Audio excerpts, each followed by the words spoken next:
comuns, o peso do Estado em Portugal é o tema do programa de hoje. Temos como convidado especial o professor Valadares Tavares. Muito boa noite, Sr. Professor, bem-vindo mais uma vez. Doutor Medina, vamos à introdução do tema? Sim, boa noite. A evolução dos últimos anos em instrumentos de comunicação e de informação, digamos, pressagiaria, digamos, a aglutinação das unidades de trabalho e de produção.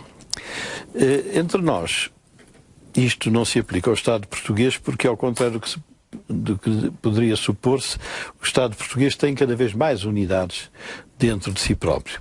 Quando fala em unidades? Unidades, digamos, de organismos, institutos, serviços. E o professor Valadares Tavares deu-se ao trabalho, eu estava a perguntar-lhe há bocado como é que ele conseguia saber tanta coisa.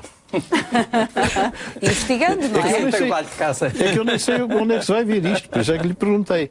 De modo que isto realmente é surpreendente. Também fez um trabalho, que não sei onde é que conseguiu basear-se, acerca da quantidade de páginas que os diários da República têm por ano e por governo. Bom, e realmente já vamos ver. Não vamos já desvendar o segredo. Cavaco Silva, não sei quê, isto fazia-se decretos a toda a hora, como quem come pão com manteiga. No seu tempo não era assim?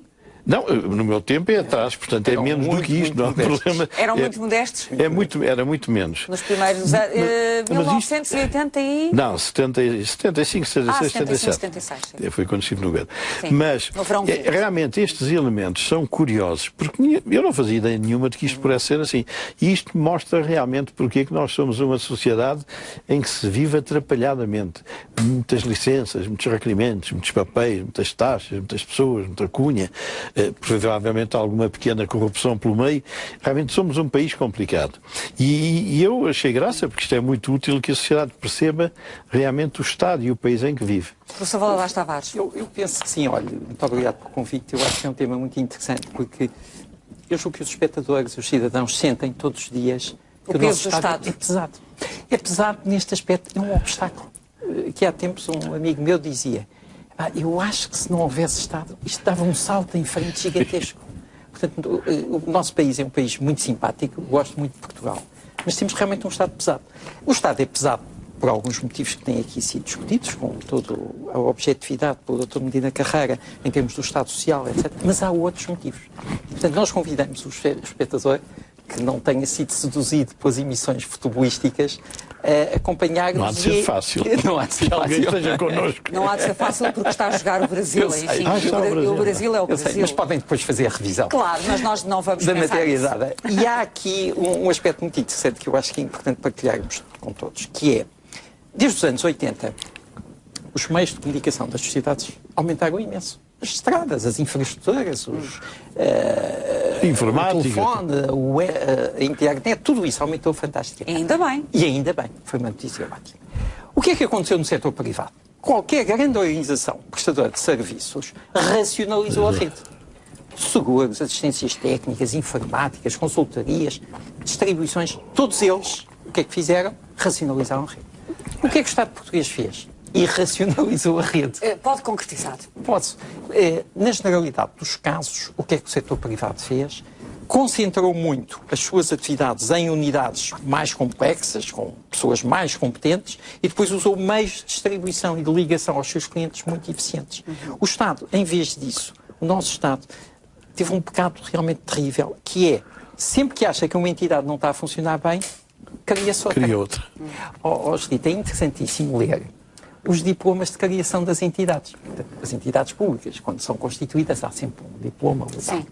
A fundamentação é sempre dizer que a anterior não funcionava. Tivemos um exemplo recente, um banco do Estado, achámos que não funcionava bem em certos aspectos, criámos outro.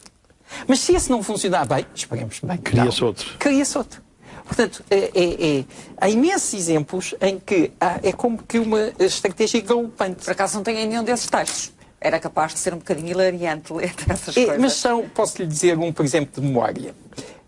Os municípios têm, obviamente, uma função muito importante, que é de licenciamento das obras, da habitação e da requalificação urbana. Sim. Os nossos centros são o nosso legado histórico mais valioso, deve ser beneficiado, deve ser preservado, portanto a reabilitação é muito importante. Criaram-se muitas sociedades de reabilitação com o fundamento que o município não estava a funcionar. O que é uma coisa extraordinária. Então os serviços municipais são pagos porque os nossos impostos não estão a funcionar, então devem passar a funcionar. Aí talvez tenham existido outras motivações, não é verdade? Que sim. Mas, portanto, o Estado... olha, é como se fosse este copo que caiu ao chão e fragmentou-se em não sei quantos pedaços. E, portanto, o nosso Estado é um Estado fragmentado. Um Estado fragmentado é um Estado falido. Qualquer grupo privado que tivesse adotado esta estratégia tinha falido. Nós não falimos porquê? Porque injetámos mais impostos. Não, e pedimos dinheiro emprestado. E pedimos dinheiro emprestado. Em que momento é que podemos identificar essa aceleração em termos de complexidade do Estado? Mas é que a complexidade ainda temos outro motivo que vamos discutir daqui a bocadinho. Sim, mas o pecado original situa-se... anos 90, com o crescimento, com o encantamento em relação ao dinheiro fácil, às taxas de juros baratas, aos dinheiros comunitários. Do professor Cavaco Silva? Volta-nos 92, 93, 94. Temos aí um primeiro gráfico. Segundo governo. Sim, exatamente. Em 95 é verdade. Temos a chegada ao poder de António Guterres. Exatamente. Sim. Temos talvez esse primeiro gráfico que mostra exatamente um primeiro gráfico que nos mostra a evolução do número de entidades. Vamos então ver como é que as coisas têm evoluído desse ponto de vista da dimensão do Estado. O salto aqui é de 91 em diante. Não, de facto não é este. Não, este é o dos impostos. Este é o dos impostos. Mas nós hoje não temos nenhum de impostos, pois não? Não, este não era. Este está extraviado, coitado. Pois está. Então, não, este entra no próximo dia. Só temos este gráfico. Não, há este. Não, mas não há. Não há. Pois, pelos vistos, não há. Sim, mas eles foram enviados para cá. Pronto, mas o nosso realizador está aqui a dizer-me pelo auricular que é um instrumento precioso. Então não sei quem é que... Então espera aí, vamos lá. Pode ser que eu consiga mostrar para a Câmara. E o professor Valadares Tavares e o doutor Medina vai comentar. Eu vou mostrar aqui para a Câmara. Ora bem, para a minha Câmara, para esta... Ok, então vê-se muito bem. Pronto, vê-se perfeitamente. Acho que sim. São os vários tipos de entidades. Temos a administração local, que é a primeira zona do gráfico, à esquerda. Esta zona aqui. Exatamente. Sim. Ok, aqui, depois, portanto, é a administração local, é o peso da administração local. Aumentou bastante entre 83 e 2013. Depois temos a administração regional. Que é esta exatamente aqui é a segunda. Depois, curiosamente, a administração direta, portanto, no fundo, são as direções gerais, essa é que diminuiu. Porque é sobre essa que tem incidido muito a atenção política. Aqueles últimos programas de reorganização, em que fundem organismos, etc., tem acontecido isso. Sim. Mas depois, a administração indireta, os institutos aumentaram bastante, as empresas públicas aumentou muito, e a conclusão é muito simples. Em 2013, em vez de termos metade das entidades que devíamos ter nos anos 80, como aconteceu com o setor privado, temos o dobro. Pois isto realmente é um bocado surreal, não é? É surrealista. Ora bem, professor Valadares Tavares, há aqui uma coisa, desculpe, antes de avançar no seu raciocínio, peço desculpa. A que é que se deve este aumento das empresas públicas, que é o mais significativo em relação a todas as outras administrações? Em muitos casos, às empresas públicas municipais. Bem parecia. Que é a tal lógica de empresarialização do Estado. Okay. Pronto. Mas deixe-me explicar que isto é talvez importante partilhar com os espectadores. Porquê que isto é mau? É mau porque é caro, é evidente. Qualquer organização privada tinha falido, mas também é mau por outros motivos. Por exemplo, há um problema que aqui tem sido discutido muitas vezes e que é muito interessante, que é a questão dos licenciamentos. O que é o licenciamento? É a utilização, não é? É eu, cidadão, empresa, querer abrir uma creche, um pré-escolar, uma escola de música, uma empresa da aquacultura, preciso de uma licença. Porquê é que é muito difícil obter uma licença neste país? Em parte por causa disto. Porque qualquer assunto tem que passar por muitas entidades. Quantas mais aparecerem, pior. Eu acredito piamente que os nossos governantes há décadas que estejam interessados em simplificar o processo de licenciamento. Mas não conseguem. Porque, repare, um assunto passa por 10, 20, há casos que passam por 40 entidades. Aquele programa do engenheiro José Sócrates não teve resultados concretos, o Simplex? Sim, não, isso é diferente. Sobre isto. O Simplex incidiu sobre a relação entre o cidadão e a administração. E aí há boas notícias. Desde 2002 a 2009, todo o programa de webização...